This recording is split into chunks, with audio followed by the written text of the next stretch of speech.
रांची शहर से लगभग 25 किलोमीटर दूर बसा सोनाडी गांव अपने शांत माहौल, हरे भरे खेतों और स्वादिष्ट खाने के लिए पूरे इलाके में मशहूर था।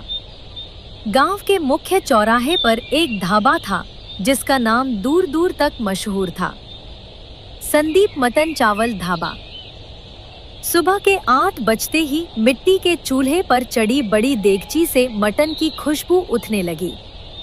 धीरे धीरे यह खुशबू पूरे चौराहे में फैल गई। संदीप लकड़ी के बड़े चमचे से मटन चलाते हुए मुस्कुरा रहा था। उसी समय हरिराम काका ढाबे के सामने पहुंचे। हरिराम काका बोले, संदीप बेटा, मैं जब भी सुबह इस रास्ते से निकलता हूँ, तुम्हारे ढाबे के सामने कुछ देर जरूर रुक जाता हूँ। इसकी वजह सिर्फ मटन नहीं है, बल्कि यहाँ का माहौल भी है। यहाँ बैठते ही ऐसा लगता है जैसे अपने लोगों के बीच आ गए हों। काका, आपकी यही बातें मुझे और मेहनत करने की ताकत देती हैं। मैं हमेशा यही कोशिश करता हूँ कि यहाँ आने वाला हर इंसान सिर्फ खाना खाकर न जाए, बल्कि उसे अपनापन भी महसूस हो। आखिर गांव की पहचान भी तो इसी से बनती है। उसी समय महेश अपनी किराने की दुकान खोलने जाते हुए वहां रुक गया।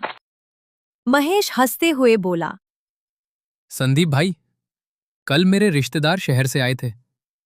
उन्होंने बड़े बड़े होटलों की बहुत तारीफ की थी, लेकिन जब मैंने उन्हें तुम्हारा मटन खिलाया तो उन्होंने कहा कि शहर में पैसे की चमक है, लेकिन असली स्वाद गांव की मिट्टी में है। महेश भाई, लोगों का प्यार ही मेरी सबसे बड़ी कमाई है। अगर ग्राहक खुश होकर जाए तो मुझे लगता है कि दिन सफल हो गया। पैसा तो आता जाता रहता है, लेकिन लोगों का भरोसा बहुत मुश्किल से मिलता है। इतने में नितेश अपनी साइकिल से वहां पहुंच गया।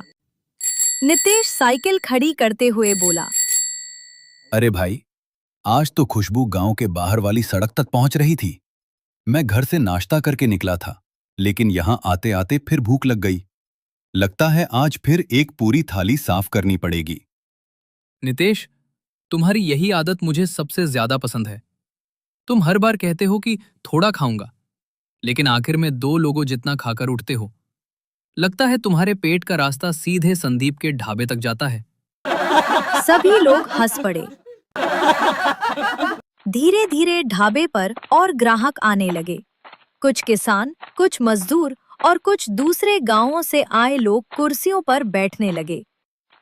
इसी बीच चौराहे के दूसरी तरफ बने एक ढाबे से कोई यह सब देख रहा था। उसका नाम था राकेश। राकेश भी मटन बेचता था, लेकिन उसके ढाबे पर मुश्किल से 2-4 ग्राहक आते थे। वह दूर खड़ा संदीप के ढाबे की भीड़ को घूर रहा था। राकेश अपने साथी मोहन से बोला, देख रहे हो मोहन, सुबह से कितनी भीड़ लगी हुई है। ऐसा लगता है जैसे पूरे गांव को सिर्फ संदीप का ही मटन दिखाई देता है। क्या हमारे ढाबे में कोई कमी है जो लोग यहाँ नहीं आते? मालिक, लोग कहते हैं कि संदीप का व्यवहार बहुत अच्छा है। वो हर ग्राहक से अपने परिवार की तरह बात करता है। शायद इसी वजह से लोग उसके यहाँ ज्यादा जाते हैं। राकेश का चेहरा गुस्से से लाल हो गया। राकेश बोला, मुझे ये सब सुन सुनकर थकान होने लगी है।